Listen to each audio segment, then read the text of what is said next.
এই সুন্দর নার্সারিটা খুলনার বয়রা অঞ্চলে অবস্থিত। লাল সবুজের বাংলাদেশ, সারা বাংলাদেশ সবুজে ঢাকানো সুন্দর একটি দেশ। কিন্তু কিছু নিষ্ঠুর মানুষ নির্বিচারে গাছ কেটে দেশের সবুজতা নষ্ট করছে, দেশের প্রকৃতি নষ্ট করছে, দেশকে যেন এক মরু এলাকা বানানোর পায়তারা চলছে। এরই মাঝে আশার বাণী, বাংলাদেশে সরকারিভাবে বেসরকারিভাবে নানা এনজিও এবং কিছু কৃষক হাজার হাজার নার্সারি গড়ে তুলেছেন।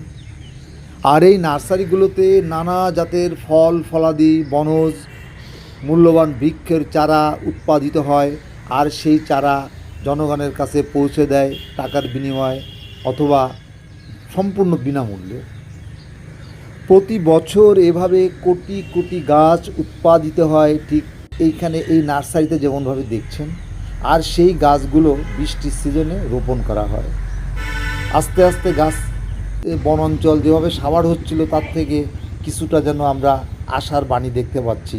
আমাদের বাংলাদেশে ন্যূনতম 25% বনভূমি থাকা দরকার, তা কিন্তু আমাদের নাই। আমরা সবুজতা চাই, বেঁচে থাকার অক্সিজেন চাই। গাছ না থাকলে আমরা প্রাণীকুল বেঁচে থাকতে পারবো না, পরিবেশ বিপর্যয় ঘটবে। অতএব আসুন আমরা সবাই সচেতন হই। প্রতি বছর আমরা আমাদের যতটুকু জায়গা আছে সেখানে গাছপালা লাগাই, আর গাছপালা নিধন থেকে আমরা চেষ্টা করি অপ্রয়োজনে যেন আমরা গাছপালা না কেটে ফেলি।